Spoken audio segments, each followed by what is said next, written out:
चलिए हम लोग पढ़े थे, क्या पढ़े थे जी?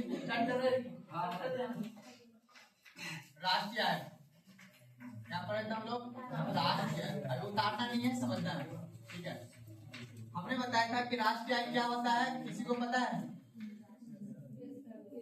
किसी भी भौगोलिक सीमा के अंदर, किसी भी देश के सीमा के अंदर, अब किसी भी देश के सीमा के अंदर क्या करना है बाबू? उत्पादन। क्या करना है? उत्पादन। किसका उत्पादन करना है बाबू? कौन सा वस्तु होना चाहिए? और क्या होना चाहिए? सेवा। इन दोनों का क्या होना चाहिए? मौद्रिक मूल्य। याद रखना है, मूल्य की बात करेंगे हम लोग यहाँ पे, ठीक है ना। मौद्रिक मूल्य क्या हो जाएगा बाबू? National income. परिभाषा को मैं फिर से बता रहा हूँ, किसी भी देश के सीमा के अंदर उत्पादन अंतिम वस्तु और सेवा का मौद्रिक मूल्य क्या कहलाएगा? राष्ट्रीय कहलाएगा। याद रखिएगा, हम लोग क्या बात करेंगे? मूल्य का। अब यहाँ से कॉन्सेप्ट चलना है ताकि आगे चल के क्वेश्चन सोल्व होगा, ठीक है। इकोनॉमिक्स में मेन कॉन्सेप्ट पे और एग्जाम्पल पे ध्यान रखना है। एग्जाम्पल जो हम लिखाएंगे जरूरी नहीं कि वही एग्जाम्पल एग्जाम में पूछेगा, हो सकता है एग्जाम्पल बदल देगा, लेकिन कॉन्सेप्ट वही एग्जाम्पल पे लगेगा। इसलिए याद रखिएगा, नेशनल इनकम में किसकी बात किया जाता है? मूल्य का। क्या बात किसका किया जाता है? मूल्य की बात किया जाती है। याद रखिएगा, एग्जाम्पल के लिए मान लेते हैं भारत देश ने अपने देश के सीमा के अंदर कितना वर्ष में बात किया जाता है? 1 वर्ष। 1 वर्ष की अर्थव्यवस्था के अंतर्गत 1 वर्ष की बात की जाती है। अगर भारत के अंदर 1 वर्ष में मान लेते हैं 1 लाख पैन का क्या हुआ? बोलो, उत्पादन हुआ, ठीक है ना।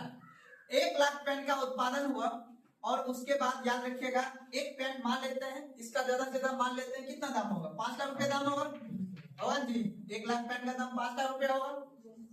और इसी तरह में अगर मान लेते हैं कि यूएसए मेरा है, एक हेलीकॉप्टर सिर्फ उत्पादन किया 1 साल में, कितना किया?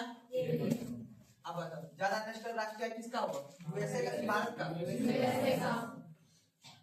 भारत ने 1 लाख पेन का उत्पादन किया, तब जाके उसका आय कितना हुआ? 5 लाख, ठीक है ना। इन्होंने 1 हेलीकॉप्टर का उत्पादन किया तो इसका हो गया करोड़ों में रुपया हो गया। तो कहने का मतलब है, उत्पादन से मैटर नहीं करेगा, किस वस्तु का हम उत्पादन कर रहे हैं उस वस्तु का मूल्य कितना है उससे निर्भर करेगा। अर्थात किसी भी इनकम का गणना करने के लिए हमें किसका जरूरत पड़ेगा? मौद्रिक मूल्य। हम अगर किसी वस्तु का किसी देश में उत्पादन कर रहे हैं तो उस वस्तु के अंतर्गत उस वस्तु का मूल्य कितना है, उसी पे डिसाइड क्या होगा। अब राष्ट्रीय आय अगर हम निकालेंगे तो उस देश में कितना जनसंख्या है, क्या है बाबू? जनसंख्या। तो क्या निकल जाएगा? Per capita income. क्या निकल जाएगा? किसी भी देश के टोटल राष्ट्रीय आय और उसका भाग कर देंगे कितना? उस राज्य के जनसंख्या से या उस देश की जनसंख्या से, तो क्या निकल के आएगा? प्रति व्यक्ति आय। क्या निकल गया? हिंदी में क्या बोलेंगे? प्रति व्यक्ति आय निकल गया। यहाँ तक में कोई दिक्कत नहीं है?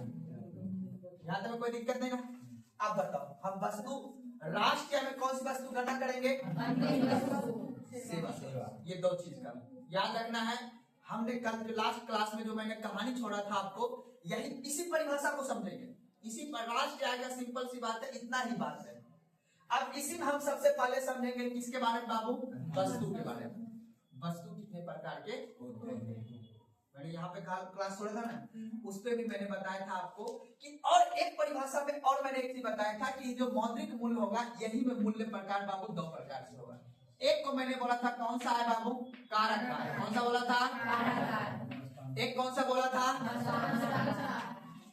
हस्तांतरण। कारक आय को क्या बोलेंगे? Factor income. और हस्तांतरण को क्या बोलेंगे? Transfer income. हमने कारक आय के बारे में क्या बताया था? वैसी आय जिससे क्या हो? पूंजी आने आगे चल के हमें उससे कोई इनकम जनरेट हो सके, वो क्या कहलाएगा आपका बाबू? कारक आय। ट्रांसफर क्या होता है? एक पक्षी होता है। एक पक्षी का मतलब हमने आपको दे दिया, उससे फिर आने का कोई चांस नहीं है। जैसे बेरोजगारी भत्ता हो, वृद्धा पेंशन हो, है ना, सरकार में देता ही देता है। अब ये क्या हो जाएगा आपका? ट्रांसफर।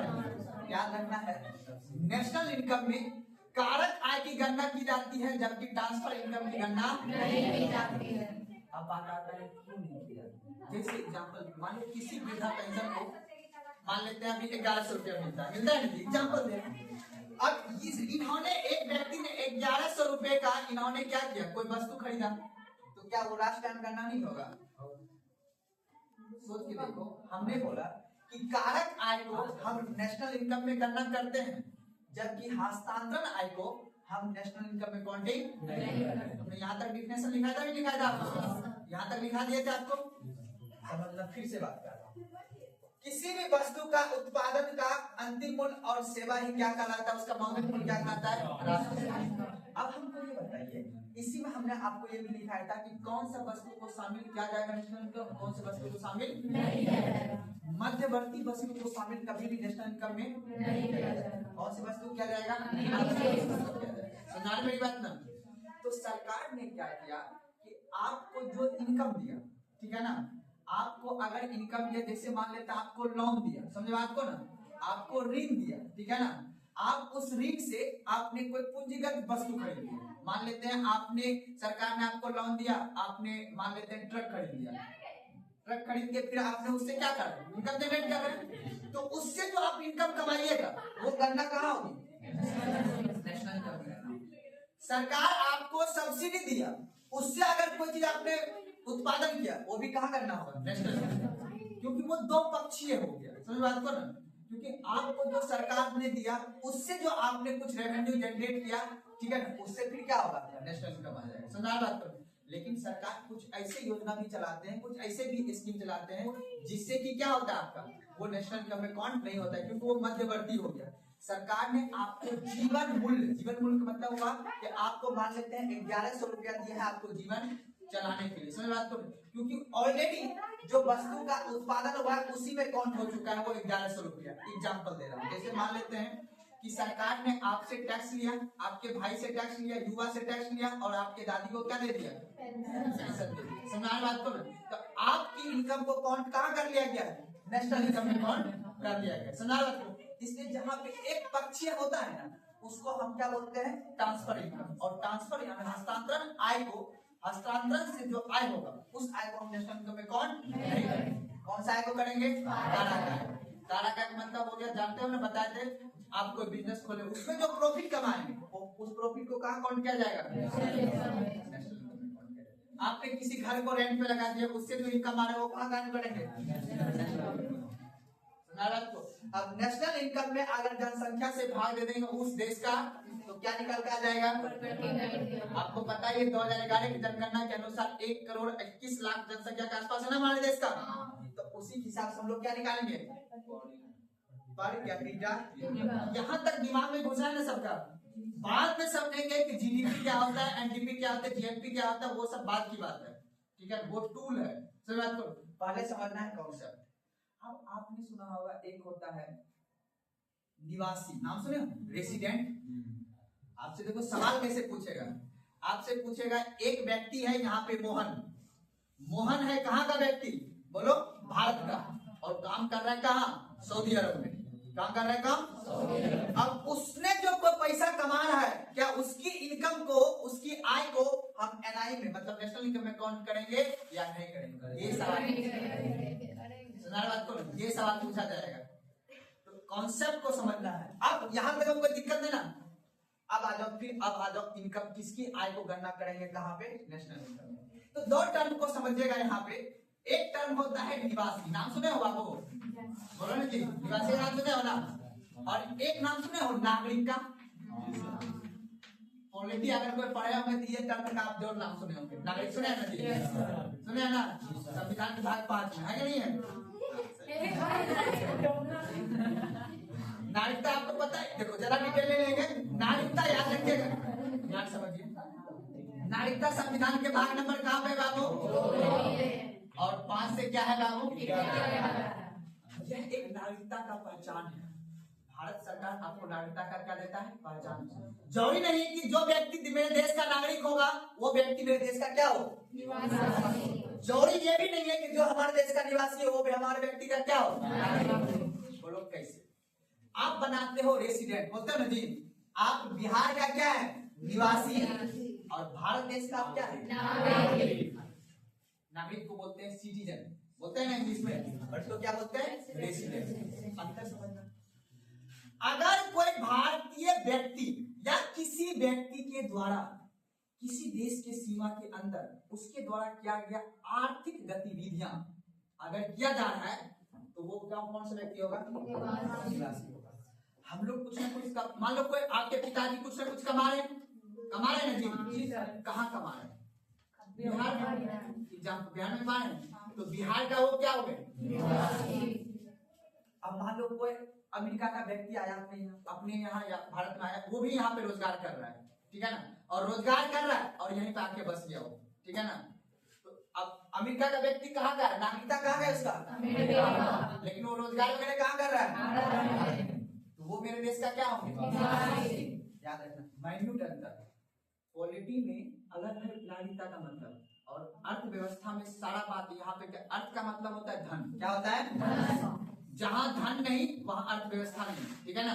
जहां धन है वहां अर्थव्यवस्था को समझेंगे, वहीं पे व्यवस्था चलेगा। इसलिए इस सब्जेक्ट का मतलब ये कह रहा है कि जो व्यक्ति आर्थिक गतिविधियां अगर कर रहा है, कौन सा बाबू? आर्थिक गतिविधियां का मतलब कोई भी चीज हो गया, यहाँ पे आके अगर कोई खर्च वगैरह कर रहे हो, आप देश की अर्थव्यवस्था में योगदान दे रहे हो, तभी हम मानेंगे कि आप मेरे देश का क्या हो? निवासी हो। क्या हो? अन्यथा मान लो एग्जाम्पल के तौर पे कोई ऐसा व्यक्ति होगा जो कहाँ काम कर रहा है बाबू? बताओ। यूएसए, अमेरिका में काम कर रहा होगा। अब हमारे देश का वो क्या है? लेकिन वो कहाँ काम कर रहा है? अमेरिका चला गया काम करने, अमेरिका में रह गया, बस गया। तो सरकार अर्थव्यवस्था कर रहा है। अगर कोई मेरे देश का नागरिक या कोई व्यक्ति मेरे देश से बाहर किसी अन्य देश में 1 वर्ष से अधिक रह रहा है, कितना वर्ष रह रहा है? 1 वर्ष से अधिक रह रहा है वहां पे, और 1 वर्ष से वो ना तो यहाँ पैसा भेजा है, ना तो वो पैसा वहां से कुछ किया है, ना तो यहाँ से लेके गया है, कोई आर्थिक गतिविधियां वो नहीं किया है, तो अब वो मेरे देश का सिर्फ क्या है? निवासी। तो हम अपने नेशनल इनकम में काउंट किस पैसा का करते हैं? मेरे निवासी। इसलिए तो मैंने क्या लगा, मेरे भारत देश यानी किसी भी देश के भौगोलिक सीमा के अंदर जो भी उत्पादन किया जाए, जो भी उत्पादन या जो भी आय किया जाएगा, वही काउंट कहाँ का जाएगा? राष्ट्रीय आय में काउंट किया, नेशनल इनकम में काउंट किया जाएगा।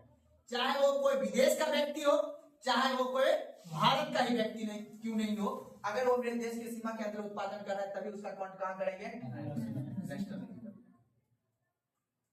अब समझना, एक भी गतिविधियां होना चाहिए। अब मान लो कि अब यही व्यक्ति अगर कोई यूएसए में गया हो, उसका परिवार कहाँ रह रहा हो? भारत में। कहाँ रह रहा हो? अब मान लो इस व्यक्ति की कन्या कहाँ रह रहा है? भारत में। कमा कहाँ रहा है ये? अब पैसा तो भेजेगा अपने के पास, जैसे भेजेगा सरकार बोलेगा पहले टैक्स दो। अब टैक्स देंगे तो वो उसका इनकम हमने कहाँ काउंट किया? तब वो मेरे देश का नागरिक भी है। अगर ये अपना परिवार लगे तो सारे उठा के चला गया, 1 वर्ष तक कोई आर्थिक गतिविधियां नहीं किया है, तो अर्थव्यवस्था कहता है वो मेरे देश का सिर्फ नागरिक है, निवासी हो रहा है यहाँ पे, क्योंकि उसकी आर्थिक गतिविधियों में कोई भी योगदान नहीं है। अब मान लो कि अब एग्जांपल देता हूँ, अगर कोई भारत का विद्यार्थी स्टूडेंट यूक्रेन गया पढ़ने के लिए, कितना साल के लिए गया है?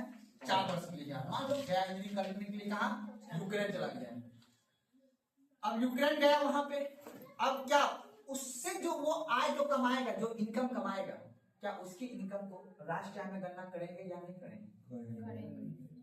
जैसे करेंगे। अगर कोई भारत का स्टूडेंट, ठीक है ना, यूक्रेन में जाके वो पढ़ाई कर रहा है, ठीक है ना, तो अब उसकी आय को हम राष्ट्रीय आय में गणना करेंगे या नहीं करेंगे?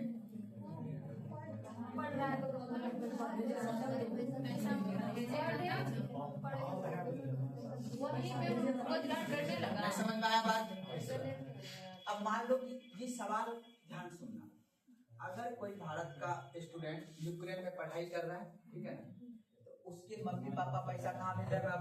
यूक्रेन भेज रहा होगा पैसा, बच्चे को भेज रहा होगा ना पढ़ने के लिए। अब मान लो कि वो व्यक्ति कमा के फिर वो पैसा अपना पिताजी को लौटा रहा होगा, ठीक है ना, वो हर स्टूडेंट ऐसा नहीं करता होगा, पर राष्ट्रीय आय में कहा जाता है कि अगर कोई व्यक्ति विदेश पढ़ने के लिए गया, वहां से अगर कोई धन को अर्जित करके वो भारत भी भेजा, और भारत का व्यक्ति भी कहाँ भेजा? अपने बच्चे को भेजा पैसा, तो वो भी व्यक्ति क्या कहलाएगा? निवासी, उसकी आय की गणना हम कहाँ करेंगे? अर्थव्यवस्था का डिफिनेशन सिर्फ निवासी का ये है, अगर कोई मेरे भारत देश का नागरिक अगर हमारे देश से चला गया दूसरे देश में और 1 साल के अंदर वो कोई भी गतिविधियां नहीं किया तो मेरे देश का निवासी नहीं होगा। क्या होगा? निवासी नहीं होगा। समझा बात को ना? लेकिन ये व्यक्ति 4 साल से रह रहा है लेकिन आर्थिक गतिविधियों में हिस्सा ले रहा है तो वो व्यक्ति मेरा देश का निवासी भी है और नागरिक भी है। अब समझो दूसरा एग्जांपल।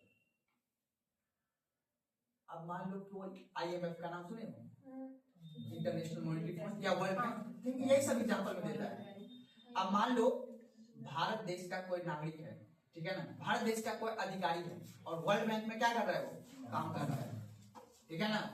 अब उसके द्वारा कमाया हुआ इनकम क्या वो भारत के राष्ट्रीय में गणना होगा या नहीं होगा?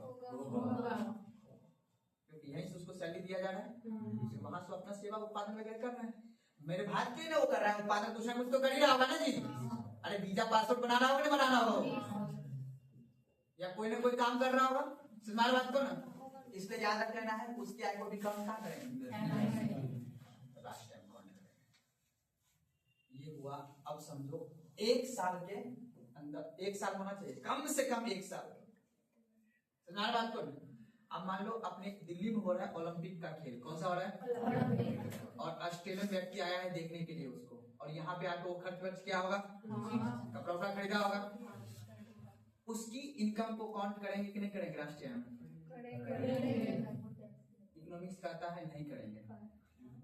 क्यों? इकोनॉमिक्स कह रहा है कि हम उसकी आय को जब तक 1 साल रहेगा नहीं तब तक उसकी आय को हम काउंट नहीं करेंगे। वो आया यहाँ पे घूम के चला गया, ठीक है ना। ऐसा दिया इनकम दिया, कोई दिक्कत नहीं है, आर्थिक गतिविधियां होना चाहिए, ठीक है ना। 1 साल तक का पैमाना लेते हैं हम, एक वित्तीय वर्ष का लेते हैं, उस वित्तीय वर्ष के अंतर्गत कितना हुआ है। वो सिर्फ मेरे यहाँ मनोरंजन के लिए आए हुए थे, ठीक है ना। वो एक मध्यवर्ती वस्तु का वो काम करके गए, हमने ओलंपिक लगाया तब उन्होंने आया। सुना बात को? अर्थव्यवस्था ये कहता है। सुना रहे मेरी बात ना? एक एक टर्म करके हम समझेंगे पहले बात को। अब बताओ यहाँ तक में कोई दिक्कत किसी को? इसी परिभाषा के सब कुछ समझेंगे। अब बताओ, हमने कहा था कि अब परिभाषा देखो ध्यान से करना। राष्ट्र क्या होता है? किसी भी एक वित्तीय वर्ष में, कौन सा बाबू? एक वित्तीय वर्ष में किसी भी देश के सीमा के क्या चीज होना चाहिए? कौन सा वस्तु और क्या उसका मौद्रिक मूल्य क्या होना चाहिए? अब किसी भी देश के सीमा के बारे में समझना। सीमा भी 2 प्रकार की होता है, एक राजनीतिक सीमा, एक भौगोलिक सीमा। नाम सुने हो? क्वेश्चन फंसा क्या बोल, क्वेश्चन भी फंसा देगा, ठीक है ना। और क्वेश्चन को ध्यान समझना, दिमाग में घुस रहा है ना। YouTube पे सिर्फ मिलेगा, लिखो बेटा GDP, क्वेश्चन नहीं बनेगा। गलत करें बताइए। इसीलिए GDP सबको आता है, लेकिन जो हम कॉन्सेप्ट बता रहे हैं उस कॉन्सेप्ट पे फोकस करना है। क्वेश्चन डीप से पूछता है।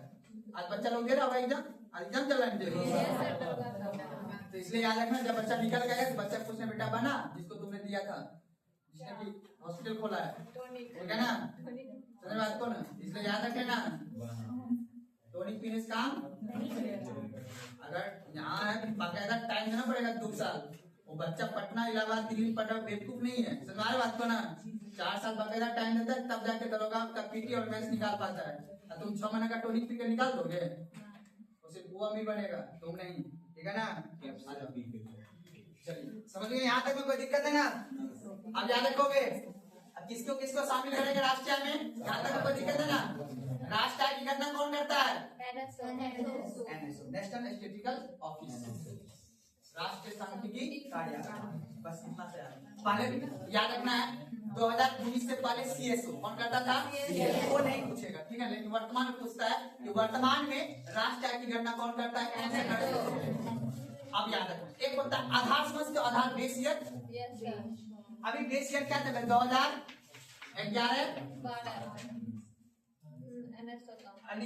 इसी आधार पे हमारे देश की राष्ट्रीय आय अभी निकाला जा रहा है। समझ बात को ना?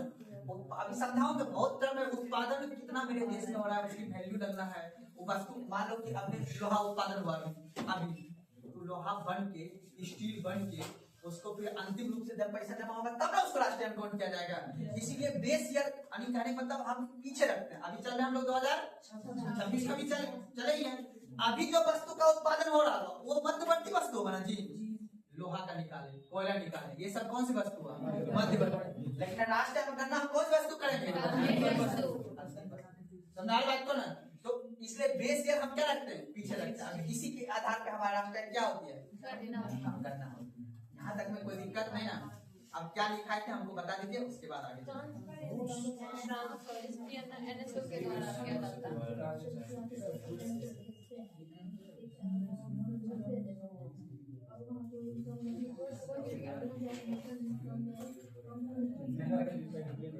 वो मेरे देश का निवासी हुआ, नागरिक हुआ, वहां से भी इनकम आना चाहिए, बाहर से डॉलर आना चाहिए मेरे देश में, तब वो आर्थिक गतिविधियों में क्या होगा? अभी एक बात कहाँ तक लिखा है थोड़ा बताइएगा।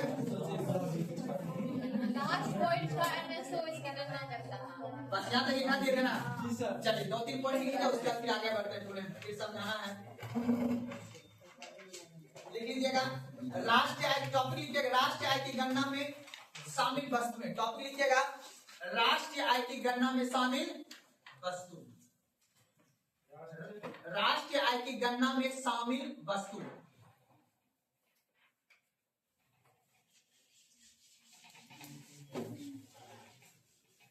बस यही कराया है। अंतिम वस्तु सेवा, इतने पे काम चलेगा।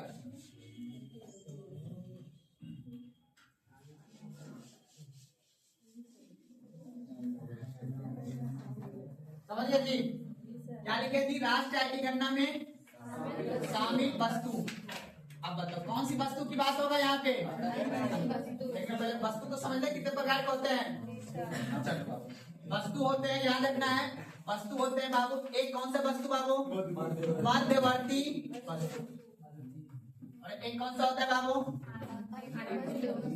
अंतिम। मध्यवर्ती वस्तु कौन सा होंगे बाबू? जो कच्चे माल होते हैं, ठीक है ना?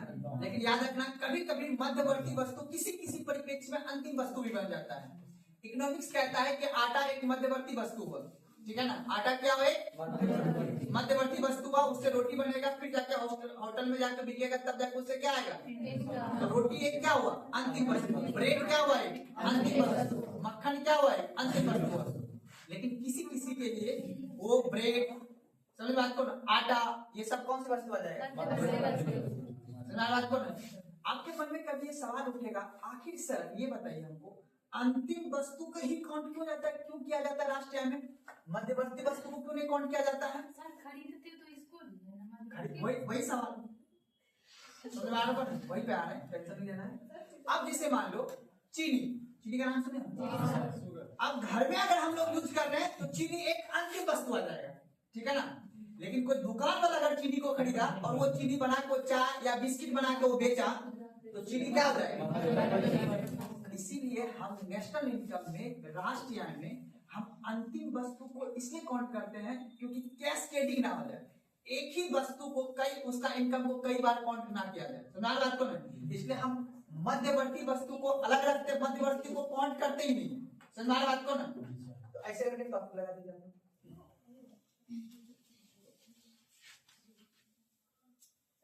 कैसे चलता होगा कि इसका मतलब जो वस्तु खरीदते होंगे उसका यूज होगा, उस टाइम वो अंतिम वस्तु हो जाएगा। जैसे चीनी का बात बोल रहे हैं ना, कैसे पता चलता होगा उसको कि घर में यूज होगा, अंतिम वस्तु बन गया? जैसे मान लेते हैं एग्जांपल के लिए, जैसे मान लेते हैं कि आपने पूंजीगत, जैसे कोई दुकानदार खरीदा चीनी, इसीलिए तो ना चीनी को जो है, जैसे कोई दुकानदार खरीदा, चाय का दुकानदार वाला खरीदा, चीनी खरीदा घर में 5 केजी, वो उसके लिए कौन सा वस्तु हो गया? वो अभी अंतिम वस्तु हो गया। अंतिम वस्तु 2 प्रकार के होते हैं, अभी बताऊंगा आगे। एक होता है पूंजीगत वस्तु। कौन सा होता है?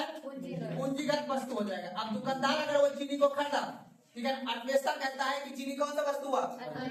अंतिम वस्तु हुआ। पर हम अपने घर के लिए खरीदे तो कौन सा वस्तु हुआ? दुकानदार अगर चीनी को खरीदा तो कौन सा वस्तु हो गया? मध्यवर्ती वस्तु। तब ना उसको कन्वर्ट किया कहाँ पे? आराम समझना, ध्यान समझना। वस्तु, वस्तु को समझना। वस्तु पर, इसलिए मैंने इतना बात नहीं करता। वस्तु कितने प्रकार के बाबू? 2 प्रकार। एक कौन से वस्तु? एक कौन सा? अब जो अंतिम वस्तु होगा वो 2 तरह का होगा। एक जो अंतिम वस्तु, समझ लो ना, चीनी ही है, चीनी अंतिम वस्तु। कौन सा बाबू? चीनी अंतिम वस्तु। लेकिन कैसे?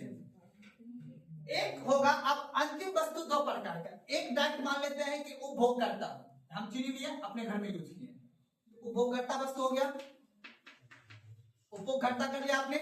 और एक हुआ चीनी आपने खरीदा, दुकानदार खरीदा, तो उसके लिए कौन सा हो गया, पूंजीगत हो गया ना। इन्होंने पूंजी लगाया यहाँ पे, अब उससे वो क्या कमाएगा, इनकम कमाएगा ना जी। आपने बेलोरो खरीदा, ठीक है, अंतिम वस्तु आपने क्या खरीदा, खुद के यूज के लिए, या किसी ने खरीदा पूंजीगत लगा के कि हमको रेंट पे लगाना है। मेरी बात समझ में आ रही है? तो अंतिम वस्तु दो प्रकार के होते हैं, एक उपभोगकर्ता और एक पूंजीगत। उदाहरण एक मध्यवर्ती सिंपल, एक उपभोग वस्तु, हाँ उपभोग वस्तु, उपभोग वस्तु, पूंजीगत वस्तु। उतार लीजिए जैसे लिखे हैं इसी तरह।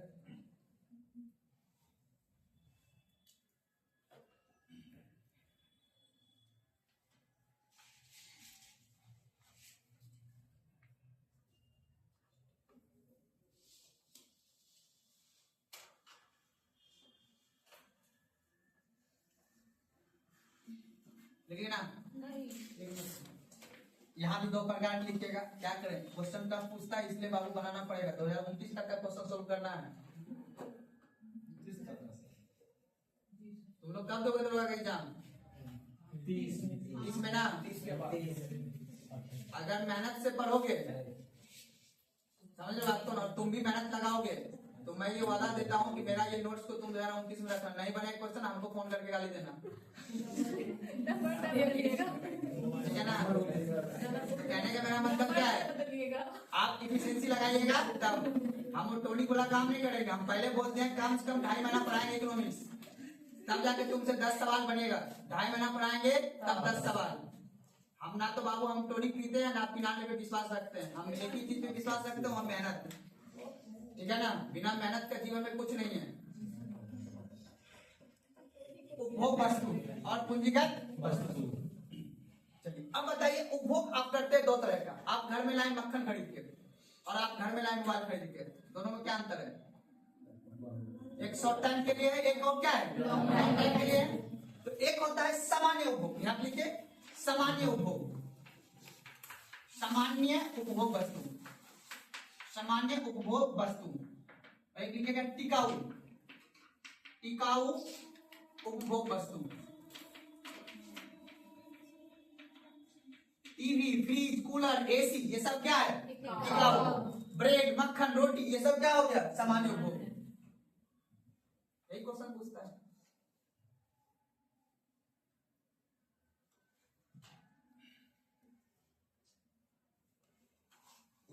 चीनी नहीं लिखिएगा अभी, ठीक है।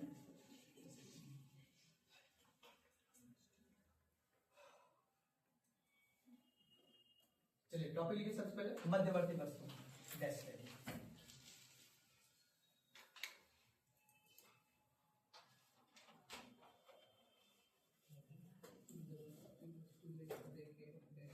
हाँ लिखिए मध्यवर्ती वस्तु देखे डैश लिखिए। इसमें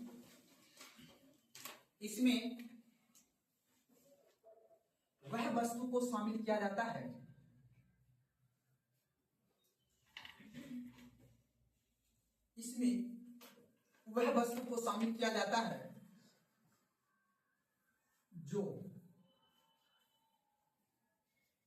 जो अभी तक उत्पादन की प्रक्रिया पूरा नहीं किया है।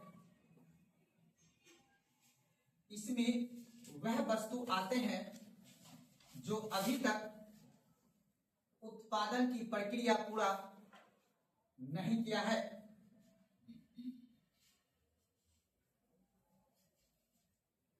तथा जिनमें मूल्य वृद्धि की जाना बाकी है, तथा जिनमें मूल्य वृद्धि की जानी बाकी है।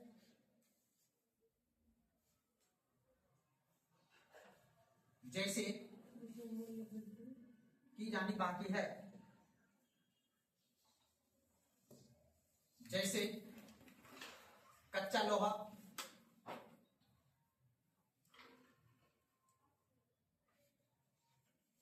धागा, चीनी,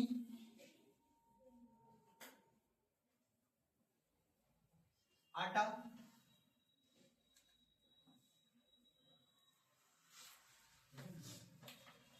नोट लगा के एनओटी नोट। मध्यवर्ती वस्तु को राष्ट्रीय आय में गणना नहीं की जाती है। नोट लगा के, मध्यवर्ती वस्तु को राष्ट्रीय आय में गणना नहीं की जाती है।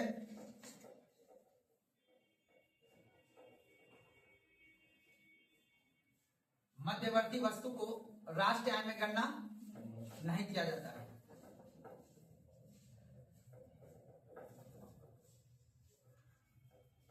कोई दिक्कत नहीं ना? चलो, बस ये नहीं पूछेगा कि मध्यवर्ती वस्तु क्या होता है, पर कॉन्सेप्ट को दिमाग में बैठा रखना है। वैसी वस्तु जिसकी अभी उत्पादन प्रक्रिया पूरी नहीं हुई, उसकी मूल्य और भी लगना बाकी है। जैसे कच्चा लोहा निकाला गया और उसके बाद उसको पिघला के जब उसको आकार दिया जाएगा, अंतिम मान लेते हैं पंखा बनाया जाएगा या फिर कोई पाइप बनाया जाएगा, रेलवे का पटरी बनाया जाएगा, तब ना वो अंतिम वस्तु कहलाएगा। अब जब अंतिम वस्तु बनेगा, अब जब मार्केट में वस्तु आएगा, तब वे फिर वस्तु दो प्रकार के हो जाएंगे। एक उपभोक्ता के लिए हो जाएंगे और एक कौन किसके लिए होंगे? सुना बात को ना, मेरी बात समझ में आए ना? लोहा से गाड़ी बनता है, गाड़ी क्या हो जाएगा? अंतिम वस्तु। बेलोरो अंतिम वस्तु हो जाएगा। अब बेलोरो दो व्यक्ति खरीद सकता है, एक कौन खरीदेगा पूंजी के लिए कि पूंजी लगाए उससे हमको रेंट कमाना है, और दूसरा कौन खरीदेगा अपना उपभोग करने के लिए। समझ में आ रहा बात को ना? इस बात को दिमाग में बैठा के रखना है। चलिए अगला लिखिए, अंतिम बात नहीं। चलिए लिखिए, वे वस्तु, अंतिम वस्तु देख के डैश दीजिएगा। वह वस्तु जो उत्पादन की सीमा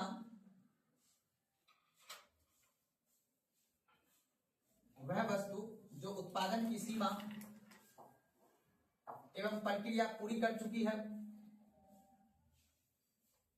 वह वस्तु जो उत्पादन की सीमा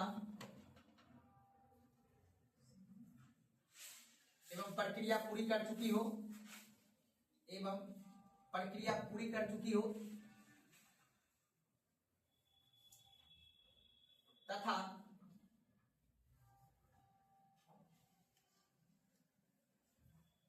उपभोग के लिए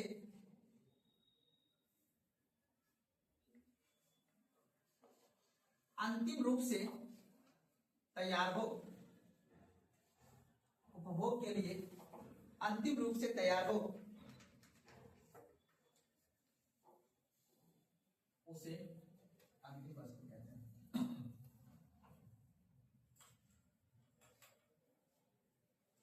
जैसे रोटी, चावल, मोबाइल,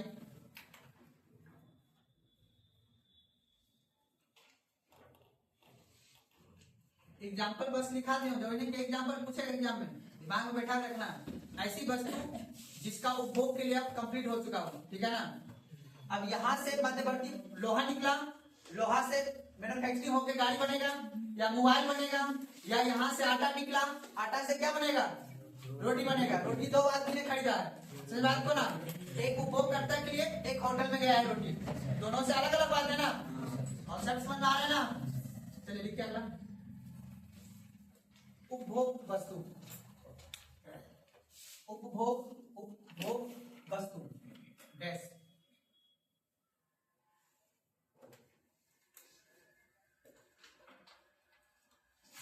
वह वस्तु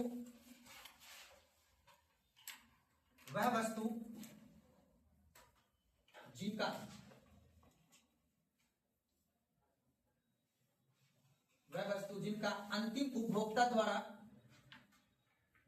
वह वस्तु जिनका अंतिम उपभोक्ता द्वारा उपयोग किया जाता है वह वस्तु जिनका अंतिम उपभोक्ता द्वारा उपयोग किया जाता है उसे।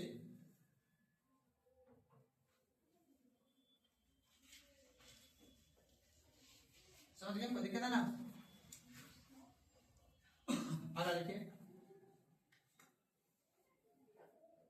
उसे लिखिए ना, उपभोग वस्तु कहते हैं। देखिए वर्ड को रिपीट नहीं करना है, ये बीए का एग्जाम नहीं है। बस कितना लिख देना है, बस उसके बाद डैश लगा देना है। मतलब कहते हैं बार बार, वो बच्चा तो ही नहीं है, फैमिली बनाना है।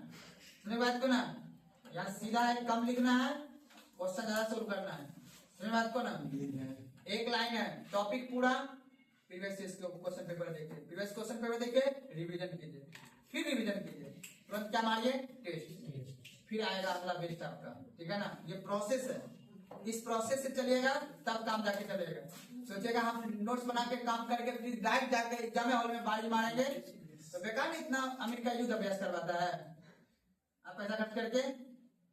हर वो चीज में जिसमें आपको कंपटीशन है उसमें अभ्यास जरूरी है, प्रैक्टिस जरूरी है। अगर जिस चीज में कंपटीशन है, आदमी नाचता जो स्टेज शो करती है क्या करता है, वो भी पहले क्या करता है, प्रैक्टिस, तब जाके वो जाके एक दिन परफॉर्मेंस देता है। ठीक उसी प्रकार आप टॉपिक पहले पढ़ लीजिए, पहले टॉपिक बनाइए। पीवाईक्यू देख के हमने टॉपिक बना लिया, या सिलेबस को देख के मैंने टॉपिक बनाया, टॉपिक के बाद मैंने कॉन्सेप्ट सीखा, कॉन्सेप्ट के बाद फिर मैंने पीवाईक्यू बनाया, फिर उसके बाद रिवीजन किया, फिर रिवीजन किया, 2-4 बार रिवीजन कर लीजिए। उसके बाद फिर क्या दीजिए, फिर अंतिम जाके मैच खेलना है जाके।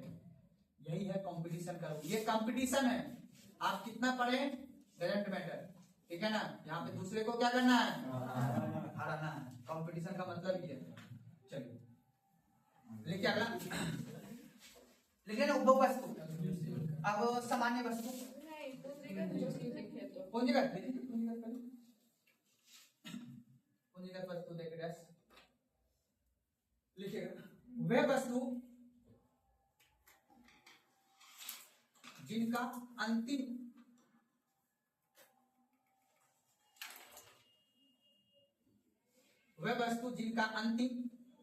प्रयोगकर्ता द्वारा या उपयोगकर्ता द्वारा, जो भी लिख सकते हैं, वह वस्तु जिनका अंतिम प्रयोगकर्ता द्वारा शीघ्र उपयोग ना करके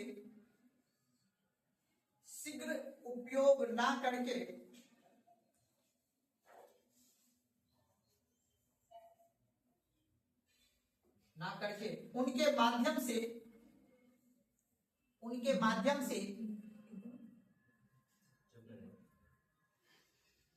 शीघ्र उपयोग ना करके उनके माध्यम से आय का उत्पादन करता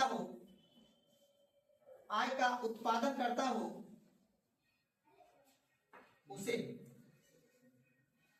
पूंजीगत वस्तु कहते हैं। उनके माध्यम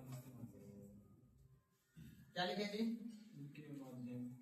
उनके माध्यम से उत्पादन किया जाता, उसके माध्यम से आय का उत्पादन किया जाता हो।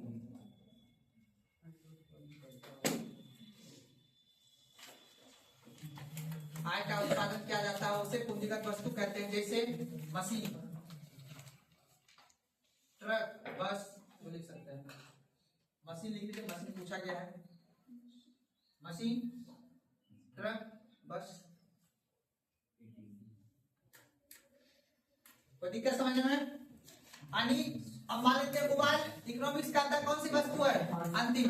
पर कोई आदमी कॉल सेंटर में काम करता है, उससे पैसा कमा रहा है ना मोबाइल से, उसके लिए कौन सा वस्तु हो गया, है सब अंतिम वस्तु ही। याद रखना, डिपेंड करता है आप किसके लिए उपयोग कर रहे हो। अगर यहाँ उपयोग कर रहे तो भी अंतिम रूप से आपने आटा खरीद के लाया, आपका शरीर खाए, भूख मिटा, तो आपने कुछ ना कुछ तो कहीं कहीं कमा रहे होंगे ना। तो उसी भोजन करके ना आप कहीं वर्क कर रहे हो, श्रम का काम कर रहे होगे, मजदूर का काम कर रहे होगे। तो आपने अंदर आटा रोटी खाया, तब रोटी खाया, तब मजदूर किया, तो वहां से भी क्या आया, इनकम आया ना आया। इसलिए याद रखना, रोटी वोटी आटा फाटा सब कहाँ काउंट किया जाता है, अंतिम वस्तु में। यानी वैसी वस्तु जिसका उपयोग नहीं किया जा सकता है वो कहलाएगा मध्यवर्ती वस्तु। ठीक है ना? धागा लपेट के बाद भी नहीं घूमेगा, वो कपड़ा जब तक नहीं बनेगा तब तक उसे अंतिम वस्तु नहीं है। अब वो धागा बनने कपड़ा बनने के बाद आदमी उसको ब्लेजर पहनने के बाद ऑर्केस्ट्रा में जाके नाचे या फिर घर में जाके नाचे, दोनों में डिपेंड करता है। तो मान लो कि आप सुंदर दिखेगा तो उसकी बात है वो पूंजीगत ब्लेजर आ जाएगा ना जाएगा। अगर लिखिए सामान्य उपभोग वस्तु, सामान्य उपभोग वस्तु, सामान्य उपभोग वस्तु। देखिए इसमें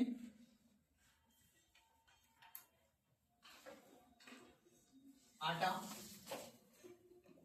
इसमें आटा, रोटी, ब्रेड,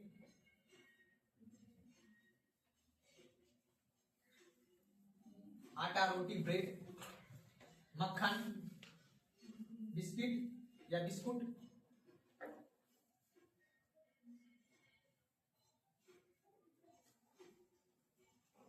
क्या बोले लेकिन बात नहीं करना है बस। लेकिन ये सब क्या हुआ सामान्य उपभोग वस्तु। समझ में आ रहा बात को ना? ये सभी लाइएगा घर में खरीद के कितना दिन में खराब हो जाएगा? जल्दी हो जाएगा जी, खराब होने से पहले खत्म हो जाएगा, है ना? उसके बाद क्या होगा टिकाऊ वस्तु। आप क्या ला लीजिए खरीद के? एसी। क्या ला लीजिए? टीवी। समझ बात को ना? ये सभी क्या होगा उपभोग वस्तु ही है, पर क्या है टिकाऊ वस्तु है। लिखिए टिकाऊ, लिखिए टिकाऊ उपभोग वस्तु, टिकाऊ उपभोग वस्तु, टिकाऊ उपभोग वस्तु। लिखिए मोबाइल, एक बार लेते हैं 5-7 तक चलता है ना, टिकाऊ उपभोग वस्तु है। Mobile, TV, fridge, AC.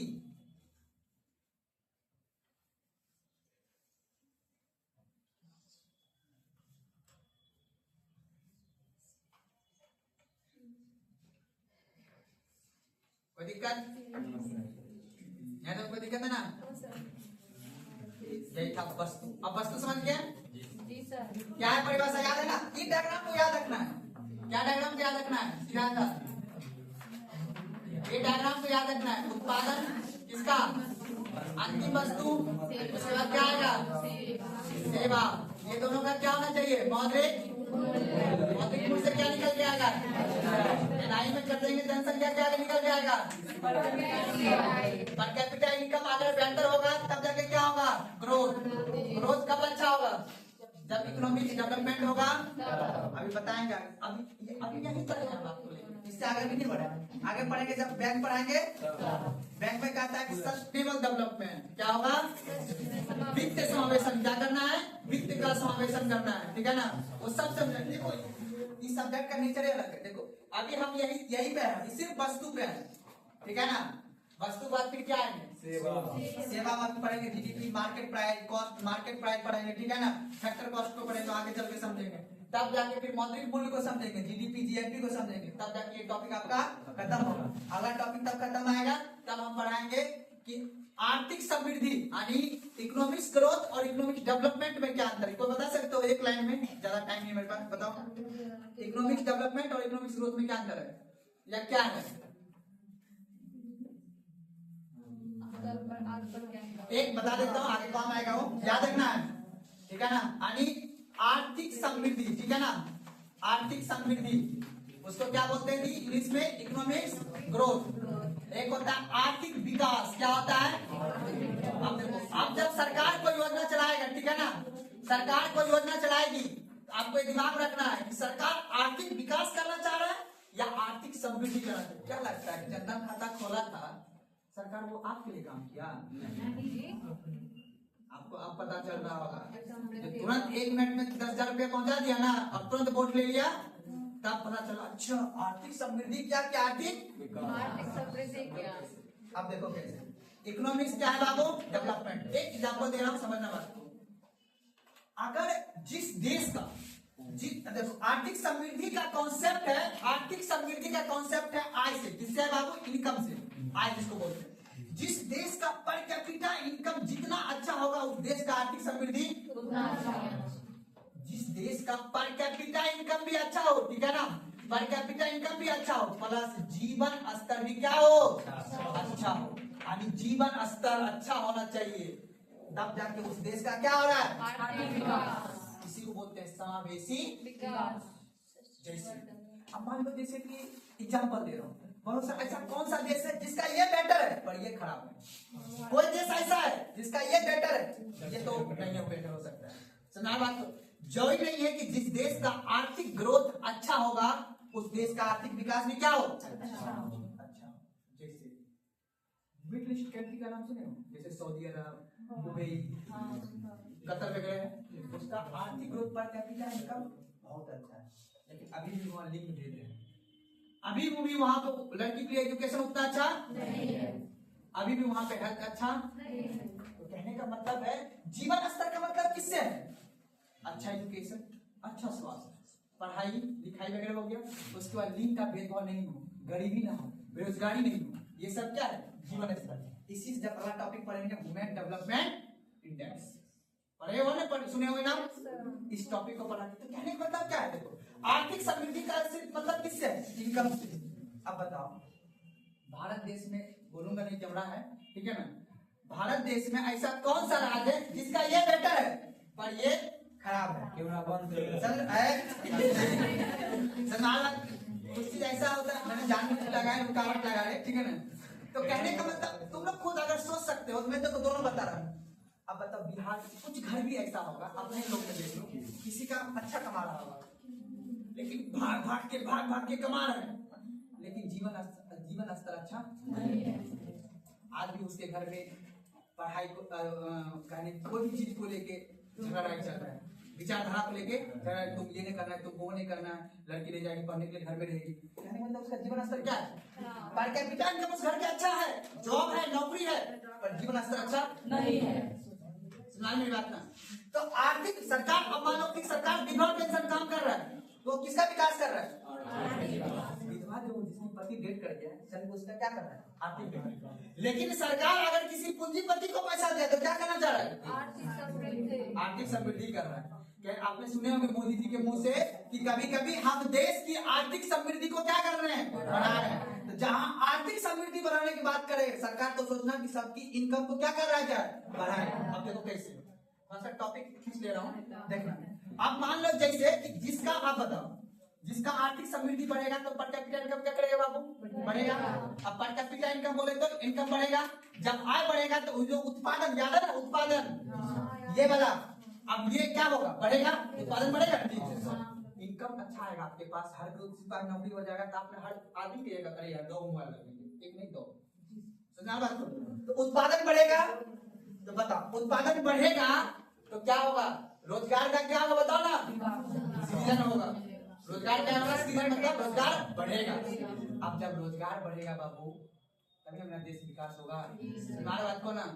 अब इसलिए देखो कैसे कॉन्सेप्ट चलता है, सरकार आर्थिक समृद्धि करेगा, कहने मतलब सब किसी को इनकम देना चाह रहा है सरकार, सब किसी को आय देगा, सब किसी को आय देगा, तब जाकर मेरा देश विकास होगा। कहीं कहीं सरकार आर्थिक विकास, सबको बोला जीरो अकाउंट पे क्या खोलाइए, अकाउंट खोलाइए, अकाउंट खोला दिया सबका, सरकार कह रहा है देखो हमें संविधान सब पढ़ोगे तब जाकर, लिंक करोगे तब जाकर पता चलेगा कि हिस्ट्री का, ज्योग्राफी से क्या लिंक है, पॉलिटी का सब लिंक करोगे तब जाके एक प्रॉपर आदमी आईएएस का मेंस लिख पाता है या बीपीएससी का मेंस लिख पाता है। इतना आसान नहीं है, 4 ऑप्शन देख के सॉल्व नहीं करना पड़ता, एक लाइन लिखना है और फिर 250 वर्ड में लिखना है कि नहीं है।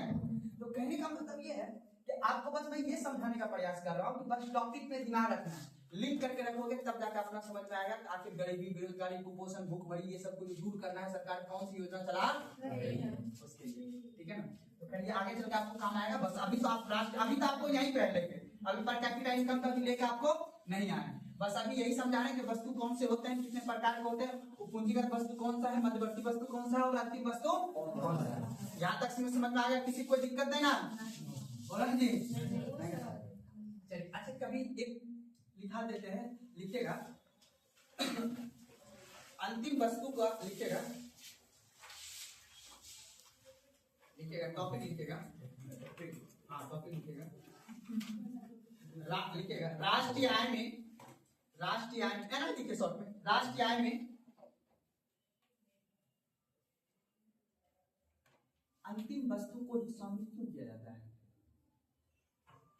राष्ट्रीय आय में अंतिम वस्तु को ही शामिल क्यों किया जाता है।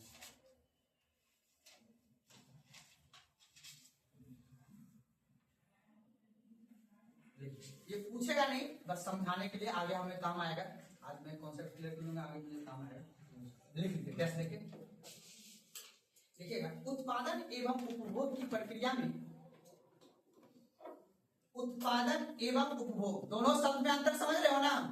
Yes sir. उत्पादन एवं उपभोग की प्रक्रिया में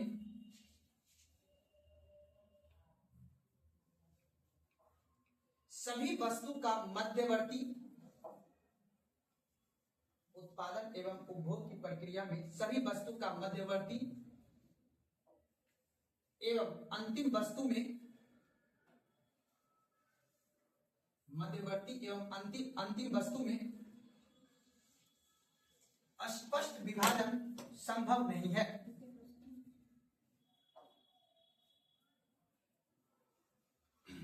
मध्यवर्ती एवं अंतिम वस्तु में स्पष्ट विभाजन संभव नहीं है। मेरी बात समझ में आया? हमने क्या लिखा है?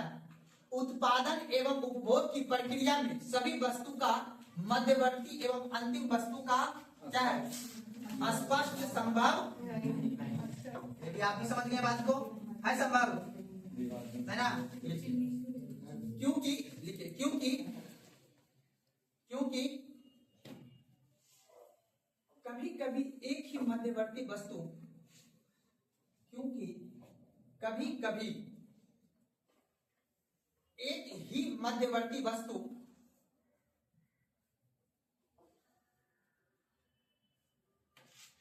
अंतिम वस्तु हो जाती है, वस्तु हो जाती है। जैसे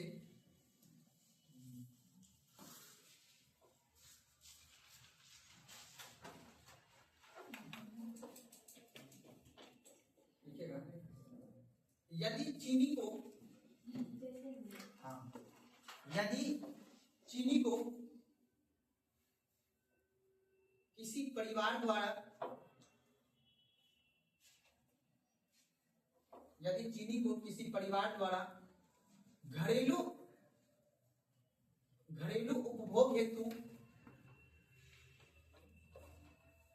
यदि चीनी को किसी परिवार द्वारा घरेलू उपभोग हेतु लिया जाता है तो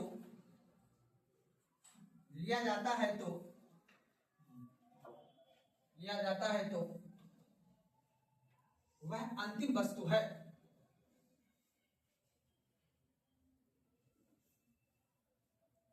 लिया जाता है तो वह अंतिम वस्तु है। परंतु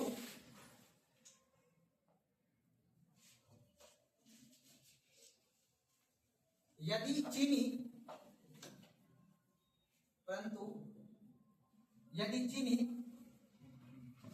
मिठाई निर्माता द्वारा खरीदा जाता है तो, चीनी मिठाई निर्माता द्वारा चीनी खरीदा जाता है तो, मिठाई निर्माता द्वारा खरीदा जाता है तो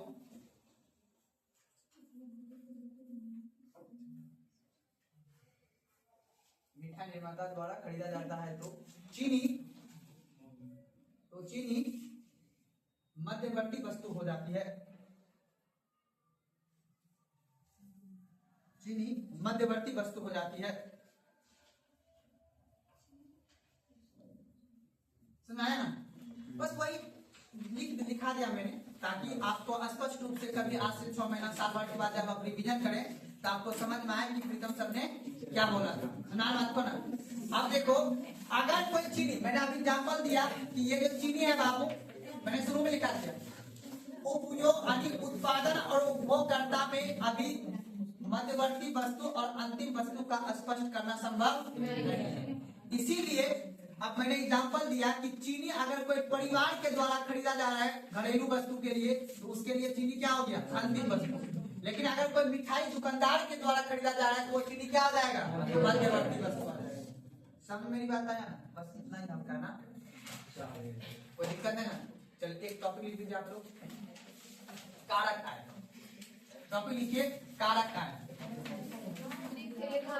लिखा दिए?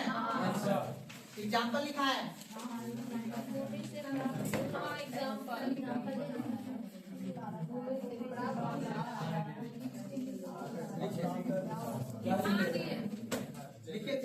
कारक है।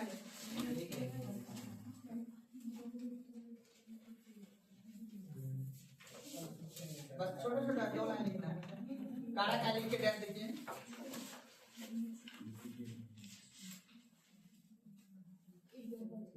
लिखिए यह है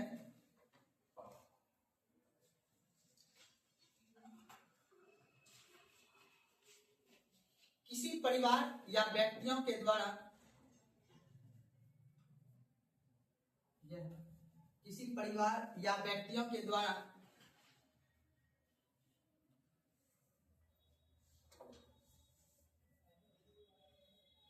दी गई सेवा के बदले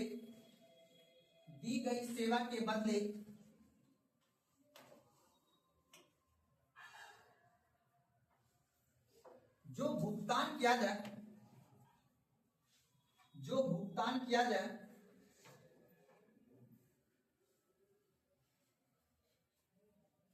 उसे कारक आय कहते हैं।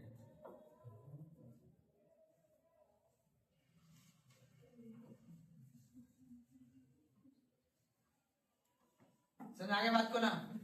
आगे याद रखिएगा कारक आय बाबू जब भी होगा वो 2 व्यक्ति के बीच होगा। अगर आप किसी को सेवा दीजिएगा तो उसके बदले में वो आपको क्या देगा, वो याद करो। गैस फॉर्मूला जो बताए थे याद है ना, आय का चक्रीय प्रभाव बताए थे याद है ना। आय बोले तो इनकम, और कौन सा टॉपिक है हम लोग, नेशनल इनकम भी पढ़ रहे हैं। तो कहने का मतलब है कि कारक आय आगे चल के आएगा। कारक आय जो है आय ये किसके व्यक्ति के बीच होगा, 2 व्यक्ति के बीच होगा। मान लेते हैं एक तरफ कौन सा है बाबू, कंपनी, एक साइड कौन है कंपनी, एक साइड कौन है बाबू परिवार। ठीक है, परिवार है। अब ये परिवार जो है इसने को क्या दिया, सेवा। अब इस परिवार में कोई कौन है, श्रम है। कौन है बाबू, श्रम। अब ये व्यक्ति ने क्या दिया कंपनी को, सेवा के बदले इसने क्या दिया, भुगतान किया। क्या क्या भुगतान, क्या आय किया, इसका इतना वैल्यू होगा। अब इनकी जो आय होगा उसकी आय की काउंटिंग क्या करेंगे, अर्थात आप कर सकते हैं कारक आय एक क्या होता है, द्विपक्षीय। क्या होता है बाबू, द्विपक्षीय होता है। जबकि हस्तांतरण आगे जो लिखा होगा, हस्तांतरण आय क्या होता है, एक पक्षीय। क्योंकि वो एक बार आपको दे दिया वेतन भत्ता, फिर आप उसको लौटा दीजिएगा तो आपका मन आप जो खरीद सकते हैं। सुना बात को ना। तो याद रखिएगा ट्रांसफर इनकम में। अब बताओ कारक आय कौन कौन से होते हैं, अब बताओ। अब मान लो कि आपने किसी दुकानदार 22 फुट में दुकानदार को दिया है, आपने क्या जमीन को क्या दिया बाबू, रेंट पे दिया है। अब उससे जो किराया आएगा उसके बदले भुगतान कर रहे हैं ना आपको परिवार को। परिवार को 22 फुट का आदमी ने किसी को दुकानदार दिया है दुकान रेंट पे लगाने के लिए। अब वो रेंट उसके बदले में क्या दे रहा है, भुगतान कर रहा है ना पैसा दी। तो उससे जो आएगा उसकी आय को कहाँ काउंट करेंगे। आपने कोई उद्योग खोला है, उद्योग में जो प्रॉफिट हुआ है उसकी प्रॉफिट आय को कहाँ काउंट करेंगे। हमारे बात ना कोई दिक्कत है ना। एग्जाम्पल लिखा दिया हूं पहले, वहां से लिख लेना है। आगे लिखिए हस्तांतरण आय, हस्तांतरण आय, हस्तांतरण आय।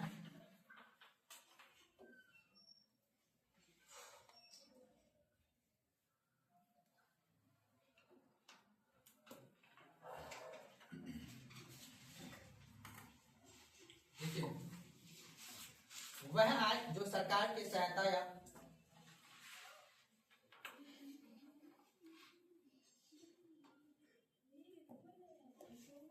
वह आय जो सरकार से सहायता या आय समझ तो आय इंग्लिश में क्या कहते हैं,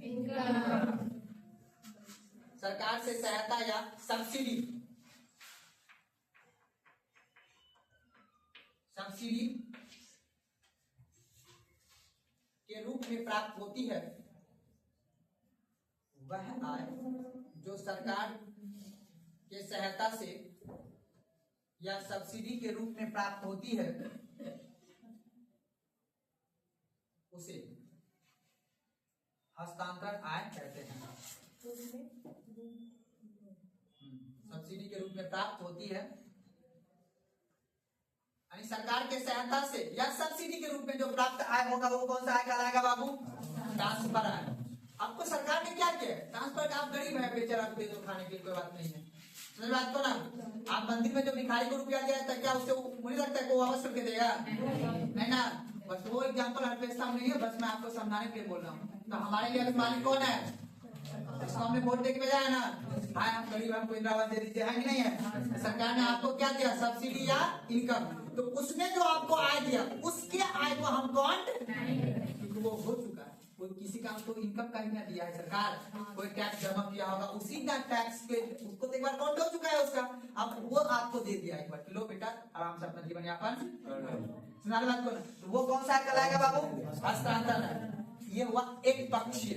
आपने कोई सेवा दिया है सरकार को, लेकिन सरकार ने आपको वृद्धा पेंशन दिया ना, बोलो ना जी, छात्रवृत्ति दिया कि नहीं दिया, बेरोजगारी भत्ता दिया कि नहीं दिया, ये सभी जो दिया एक तरफा दिया, सरकार आपको दिया, आपने कोई सेवा नहीं दिया, तब पर भी सरकार ने आपको क्या दिया? इनकम दिया। तो वो कौन सा इनकम होगा? हस्तांतरण है। और हस्तांतरण आय को राष्ट्रीय आय में गणना, हम राष्ट्रीय आय में गणना किसका करते हैं? वस्तु, अंतिम वस्तु का और सेवा। तो यहाँ पे परिवार ने कंपनी को क्या दिया? सेवा के बदले क्या दिया उसने? आय दिया। अब इसी आय से उसको क्या खरीदेगा कंपनी से? वस्तु। तो इसलिए मैंने बोला अंतिम वस्तु और सेवा का मौद्रिक मूल्य क्या कहलाएगा? राष्ट्रीय आय कहलाएगा। तो कितना प्यार से बता रहे, क्या गलत कर बताइए, साफ कीजिएगा, ठीक है ना? ठीक है ना? तो इसलिए याद रखिएगा, बड़ा मेहनत से पढ़ा, इतना मेहनत से नहीं समझेगा तो फिर हाथ धो लेंगे, ठीक है ना? डांस पढ़ाई लिख लिया ना, कैसे लिखा दिया है? हस्तांतरण लिखा दिया ना, उसे हस्तांतरण आय कहते हैं। लिख लीजिए पॉइंट आउट। हाँ इसी में यह एक पक्षीय भुगतान होता है, यह है, हाँ यह एक पक्षीय भुगतान होता है। उसमें लिखे थे कारक में यह द्विपक्षीय भुगतान होता है। पहले लिख लीजिए हस्तांतरण आय में यह एक पक्षीय भुगतान होता है। अब जो लिखे थे ना वहां पे कारक आय, उसमें लिख लीजिएगा एक लाइन, यह द्विपक्षीय भुगतान होता है। कारक आय लिखिएगा द्विपक्षीय, यह द्विपक्षीय भुगतान होता है। पूछता है एग्जाम में निम्नलिखित में से कौन सा द्विपक्षीय भुगतान है? तो कारक आय, फैक्टर इनकम।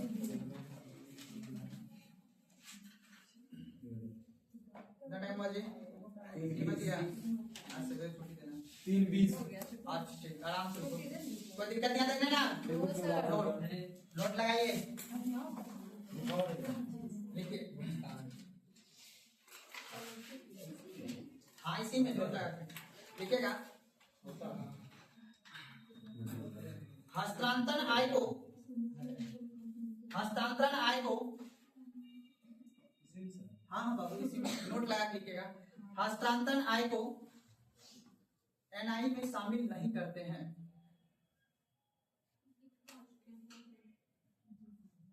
जबकि कारक आय को एनआई में शामिल करते हैं। लिखा दिया है पहले भी, कल पूछेंगे जवाब नहीं दीजिएगा, हमको पता है। कल नहीं, जब भी निकले ना। चलिए आगे बढ़िए। जबकि कारक आय को शामिल, चलिए अब यहाँ पे वस्तु का कॉन्सेप्ट क्या हुआ? वस्तु का कॉन्सेप्ट क्या हो गया यहाँ पे? अब समझेंगे निवासी, क्या समझेंगे? और गैर निवासी, इसे नाम, ठीक है ना? कभी कभी याद रखिएगा निवासी जगह सामान्य निवासी भी देगा, रेसिडेंट। तो आप लोग बिहार का क्या है? निवासी, क्योंकि यहाँ पर हम लोग आर्थिक गतिविधि कर रहे हैं ना। हम लोग महाराष्ट्र निवासी हैं। अभी तो जाते बनाने के लिए जातीय आवास क्या बनता है? निवास प्रमाण पत्र। क्या बनता है? निवास प्रमाण पत्र आपका वही बनेगा जहाँ पर आप आर्थिक गतिविधियाँ कर रहे होंगे। जहाँ पर आर्थिक गतिविधियाँ कीजिएगा वहाँ का आप क्या हुए? निवासी। भारत का आप क्या हुए? नागरिक।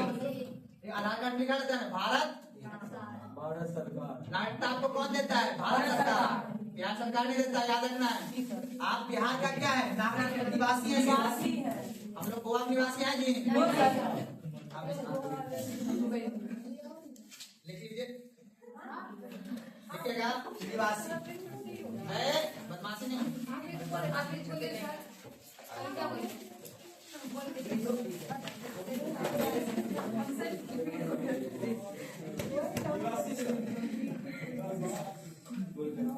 है सर। दूसरा नाम क्या है? सामान्य निवासी।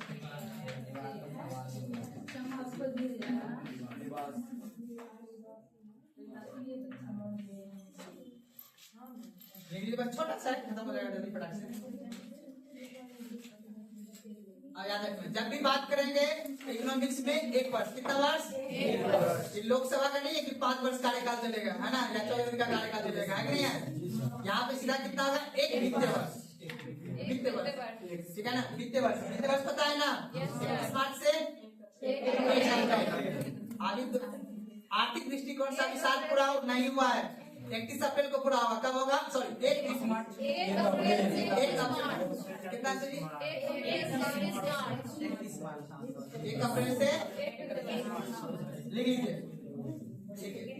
किसी देश में, जैसे कि किसी देश में,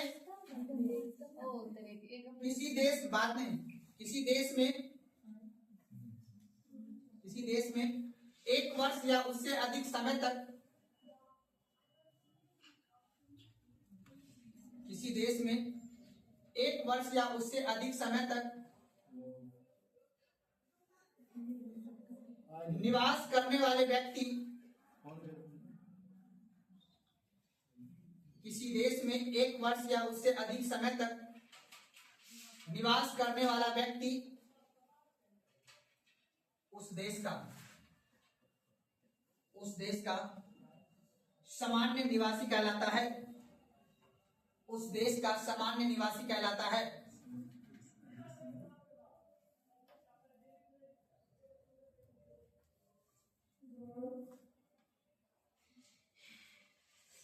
कोई दिक्कत नहीं ना? लिखिए नोट लगा के।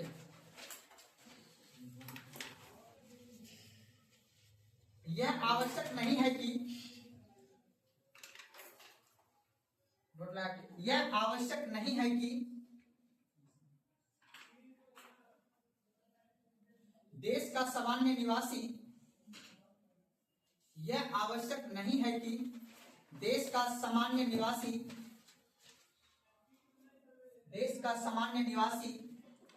उसी देश का नागरिक हो।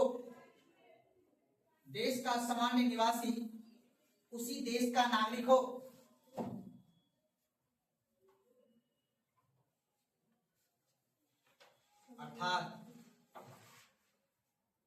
अर्थात कोई व्यक्ति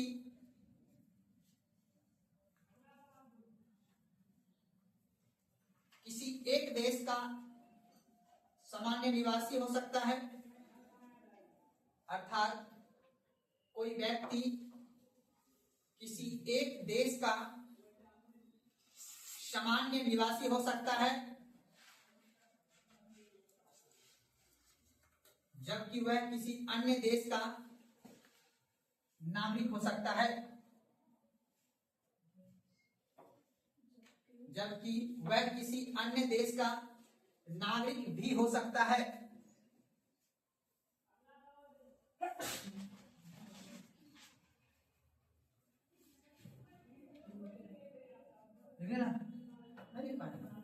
जबकि वह किसी अन्य देश का नागरिक भी हो सकता है। अभी तो जस्ट बताया ना।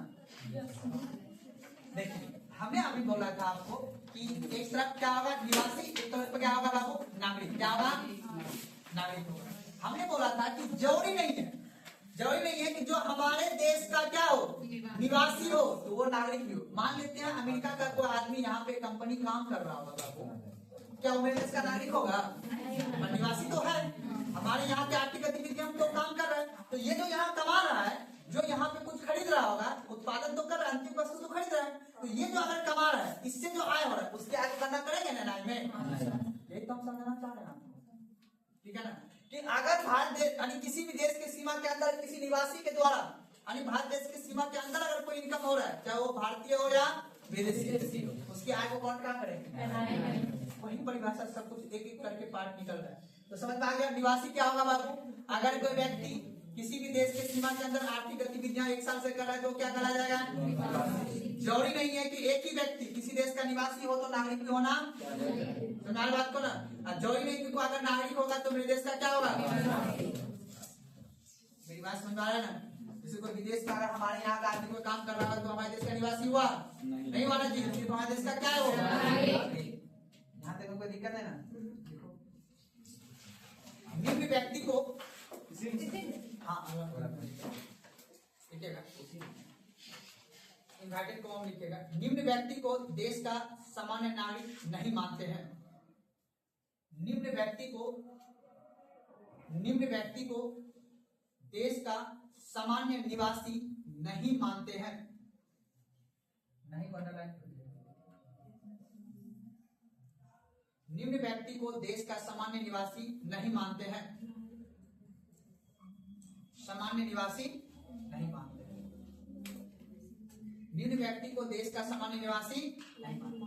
अब मान लो अगर कोई विदेशी व्यक्ति, ठीक है ना, अब मान लो हॉलीवुड से कोई आ गया यहाँ पे एक्टिंग करने के लिए, फिल्म शूटिंग करने के लिए आ गया यहाँ पे, ठीक है ना, मनोरंजन के काम से आया है, 1 वर्ष की गतिविधियां वो नहीं कर रहा है, आया लेके चला गया, ठीक है ना, तो वो अब कहने का मतलब यहाँ से अंतिम वस्तु खरीदा होगा, लेकिन यहाँ से जब वो आ जाएगा पूंजीगत वस्तु, यहाँ पे आया मूवी शूटिंग वूटिंग किया अपना जाके, ठीक है ना, और यहाँ से ले जाके मूवी रिलीज कहाँ कर रहा है वो? अमेरिका में जाके, तो अंतिम रूप से वो पैसा वहां ना कमा रहा है जी, वहां पे राष्ट्रीय में करना होगा।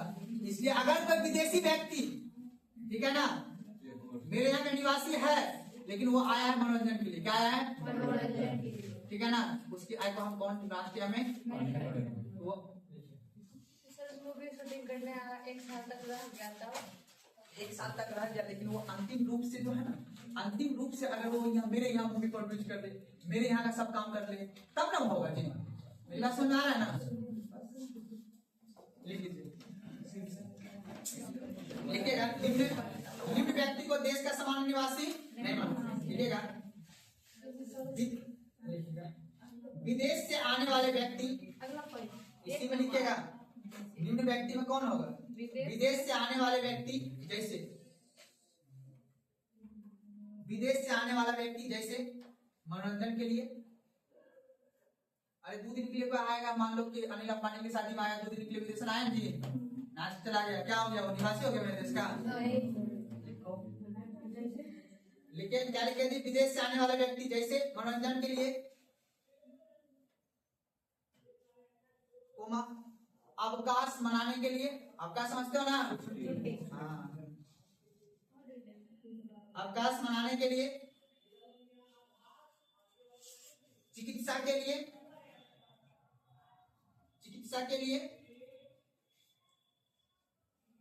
आपको आया यहाँ पे दिखाने के लिए हॉस्पिटल में, विदेश से कोई आदमी आया यहाँ पे हॉस्पिटल में दिखाने, मेरे देश का निवासी नहीं हो जाएगा वो, ठीक है ना, उसकी आय को काउंट नहीं करेंगे। लेकिन क्या लिखे? चिकित्सा के लिए एवं खेल कूद के लिए,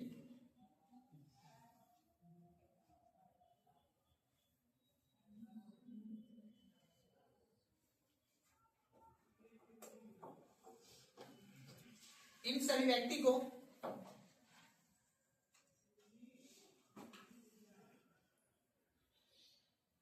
सामान्य निवासी नहीं माना जाएगा।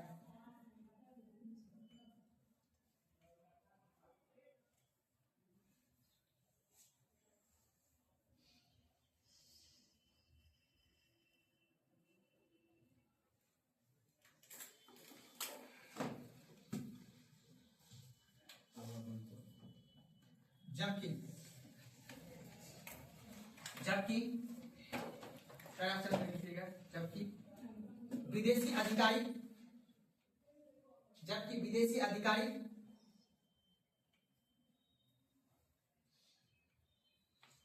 कूटनीतिक डिप्लोमेट्स जिसको बोलते हैं, कूटनीतिक विदेशी सेना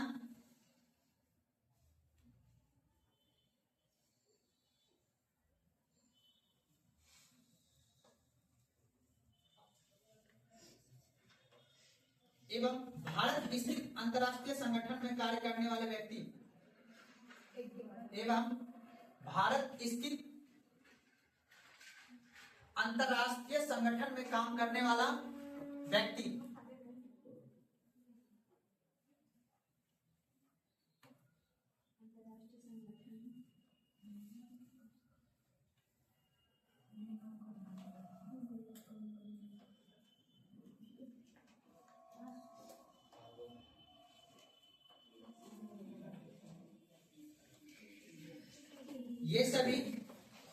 कहलाएंगे? भारत के निवासी। ये सभी भारत के सामान्य निवासी कहलाएंगे।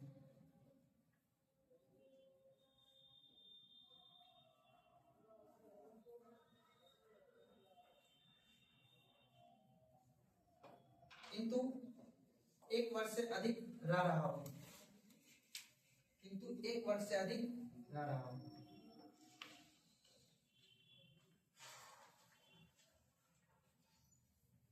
अंतर समझ में आया?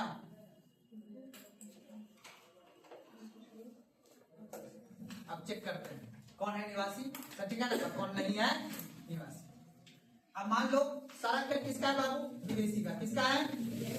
अब मान लो अगर कोई विदेशी व्यक्ति, विदेशी बोले तो यूएसए, मान लेते हैं चीन का व्यक्ति, यही क्वेश्चन में पूछता है।